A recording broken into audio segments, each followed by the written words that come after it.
সারা বছর রাজশাহী বিশ্ববিদ্যালয়ের জন্য তুমি অনেক পড়াশোনা করেছো, কিন্তু মনে রাখবে শেষ সময় এসে পরীক্ষার হলে কি কি বাদ দিতে হবে আর কি কি তোমার করতে হবে, এগুলো যদি তুমি ফলো না করো বা না তোমার মাথায় থাকে, তাহলে কিন্তু তুমি একটা ভালো আউটকাম দিতে পারবে না বা একটা ভালো রেজাল্ট করতে পারবে না। তো তোমার অবশ্যই কিছু বিষয় জানা একদম ফরজ বা একদম ম্যান্ডেটরি, যে বিষয়গুলো ফলো করে ভাইয়া নিজে কিন্তু রাজশাহী বিশ্ববিদ্যালয়ে নবম হয়েছিলাম। তো রাজশাহী ইউনিভার্সিটির এই ইউনিয়নের পরীক্ষা, রাজশাহী ইউনিভার্সিটি পরীক্ষার এই পরীক্ষাটার আগে তোমাকে আমি একদম সতর্ক করে দিব কি কি জিনিস তুমি করবা মাস্ট আর কি কি জিনিস তুমি অবশ্যই বাদ দিবা। তো চলো শুরু করা যাক একদম ফ্রেশ পার্ট থেকে আমাদের। ওকে, তো দেখো রাজশাহী বিশ্ববিদ্যালয়ের পরীক্ষার হলে যাওয়ার পূর্বে আমি তোমাকে এখানে জ্ঞান দিব না যে তুমি আগে যাবা এই করবা সে করবা, তুমি সবাই জানে ভাই, এটা সবাই জানা আছে যে আগে যেতে হবে পরীক্ষার হলে, অবশ্যই একটু আগে যেতে হয়। যদি পরে যাও তাহলে তুমি নার্ভাস থাকবা যে আমার হয়তো লেট হয়ে গেল, এই হলো সেই হলো, এটার জন্য প্রবলেম হতে পারে। যাই হোক, এটা নিয়ে কথা বলবো না, আমি মেইনলি কথা বলবো পরীক্ষার হলটা নিয়ে।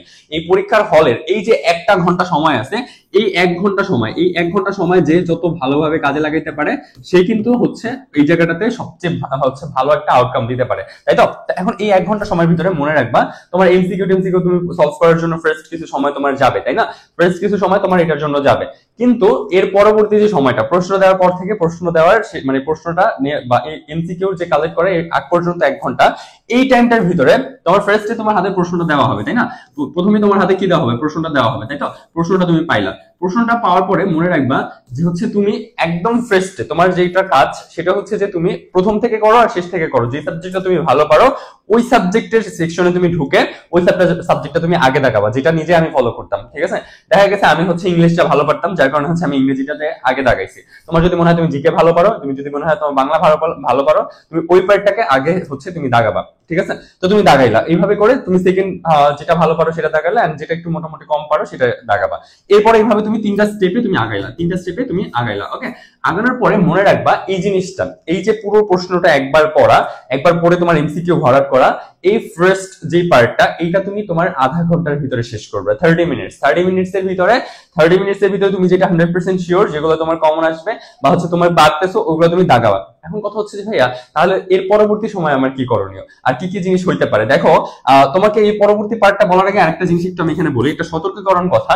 সেটা তুমি যখন প্রশ্নগুলো দাগাতে যাবা, মনে রাখবা এটা আমার ক্ষেত্রে হয়েছে, তুমি যখন প্রশ্নগুলো দাগাতে যাবা রাজশাহী ইউনিভার্সিটির প্রশ্ন কিন্তু কঠিন করা শুরু করছে। ঠিক আছে, এর মানে এই না তোমার ভয় পাইতে হবে যে আচ্ছা আমি কিচ্ছু পারবো না, রাজশাহী ইউনিভার্সিটির প্রশ্ন তো কঠিন করবে, রাজশাহী ইউনিভার্সিটি এই করবে সেই করবে, এই হবে সেই হবে।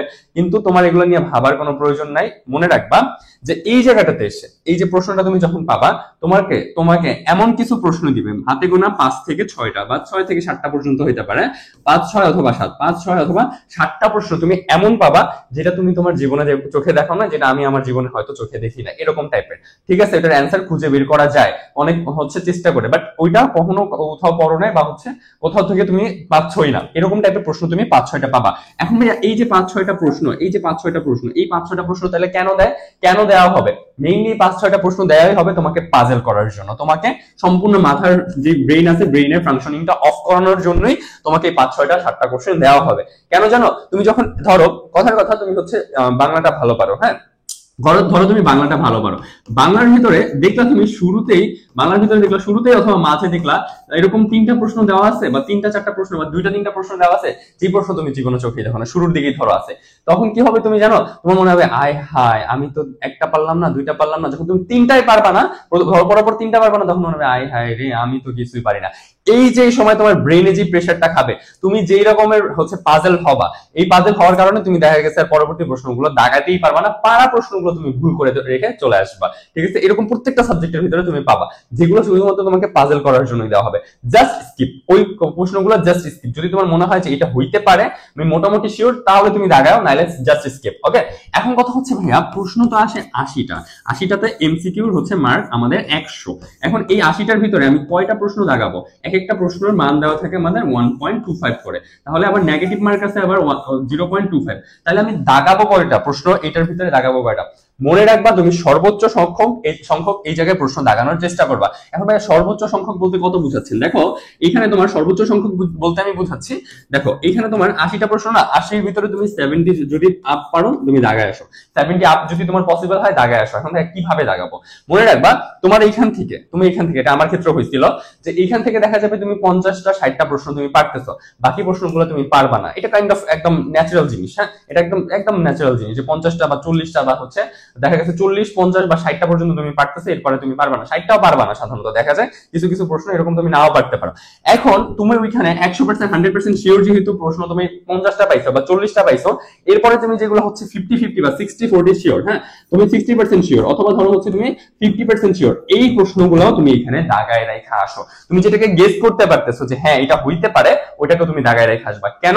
বিকজ অফ তোমাকে আমি এখানে একটা সুন্দর করে একটা জিনিস একটু দেখাই। দেখো তোমাকে এখানে আমি সুন্দর করে একটা জিনিস একটু দেখাই, তুমি একটু হিসাবটা দেখো। হ্যাঁ অবশ্যই অবশ্যই এই কথাগুলো মানবা, শোনো জিনিসগুলো একটু মনোযোগ দিয়ে শোনো। দেখো এখানে তোমার এক একটা প্রশ্নের জন্য 1.25 করে মার্কস দিচ্ছে, তাই তো? 1.25 করে মার্কস দিচ্ছে। ধরো তুমি আন্তাজি 4টা প্রশ্ন লাগাইছো, আন্তাজি তুমি 4টা প্রশ্ন লাগাইছো, হ্যাঁ 4টা প্রশ্ন তুমি 4টার বেশি লাগাবে আমি জানি, প্রত্যেকটা সাবজেক্টে ধরো তুমি আন্তাজি 4টা করে প্রশ্ন লাগাইছো, হ্যাঁ 4টা লাগাইছো। এখন 4টার জন্য তোমাকে মার্কস তাহলে কত দিবে বাবা? তাহলে 4টার জন্য তোমাকে দিতেছে কত মার্কস? 4টার জন্য তোমাকে দিতে হচ্ছে 5 মার্কস, তাই তো?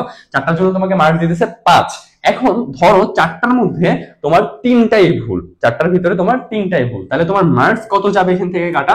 মার্কস কত যাবে কাটা? তুমি তাহলে একটা যদি কারেক্ট করতে পারো, একটার জন্য তুমি পাবা, 4টার ভিতরে 3টা ভুল, একটা কারেক্ট করছো, একটার জন্য মার্কস কত পাবা?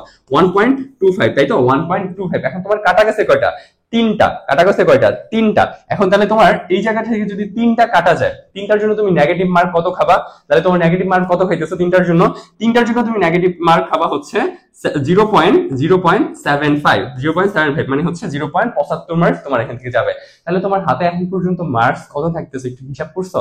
তোমার হাতে এখন পর্যন্ত 50 মার্কস রয়েছে, মানে 50। অর্থাৎ তোমাকে যদি আমি এটা 8টায় কনভার্ট করি, 8টার ভিতরে যদি তোমার 6টা ভুল যায়, 2টা কারেক্ট হয়, তাও তোমার 1 মার্ক তুমি এখান থেকে পাবা, তাই তো? সো তুমি কেন দাগাবা না, কেন রাইখা চলে আসবা, তাই না? সো অবশ্যই অবশ্যই তুমি যতদূর সম্ভব বা হচ্ছে যতটুকু পসিবল তুমি এই জায়গায় দাগায় রেখে আসবা। অনেকেই ভুলটা করে, না দাগায় চলে আসে, আমি তো 50টা পারছি 50টা দাগায় আসি, ওই 50টার ভিতরেও দেখা যায় ভুল হয়ে যায়, যার কারণে আলটিমেটলি আর চান্স কিন্তু হয় না। তো এই জিনিসটা মাথায় রাখতে হবে। অবশ্যই অবশ্যই যতটুকু সম্ভব দাগায় আসতে হবে, যেটা আমি নিজে করছি। আমার সময় আমার মনে আছে আমি হচ্ছে 74টা আর মানে 74 সামথিং আর কি প্রশ্ন দাগায় আসছিলাম, 74 প্লাস ছিল আমার যতদূর মনে আছে, যে আমি 74 প্লাস প্রশ্ন এখানে দাগায় আসছিলাম। তো তুমি এই জিনিসটা যদি ফলো করতে পারো, আশা করি তুমি এখান থেকে ভালো একটা আউটকাম পাবা, ঠিক আছে? এখন কথা হচ্ছে যে ভাইয়া এই জিনিসগুলো তো বুঝলাম, সবকিছুই বুঝলাম, কিন্তু কথা হচ্ছে যে সময়টা কিভাবে মেনটেন করবো, এই যে দেখো 30 মিনিট দিয়ে কথা বলতেছিলাম, বাকি 30 মিনিট আসছিল না আমাদের, যে 30 মিনিটে তুমি হচ্ছে যেগুলো পারো ওগুলো দেখাবা, বাকি 30 মিনিটের ভিতরে 20 মিনিট তুমি মোটামুটি যেগুলো শিওর, 20 মিনিট তুমি মোটামুটি যেগুলো শিওর ওইগুলোকে দাগাও। মোটামুটি 60% যেগুলো শিওর যে হচ্ছে হ্যাঁ হ্যাঁ হইতে পারে, এটা না হইতে পারে, এটা দাগাও। এন্ড লাস্ট 10 মিনিটসে তোমার হাতে যে কটা এমসিকিউ থাকবে, যদি মনে হয় তুমি এগুলো দাগাইতে চাও, ওই 10 মিনিটসে তুমি এটা দাগাও।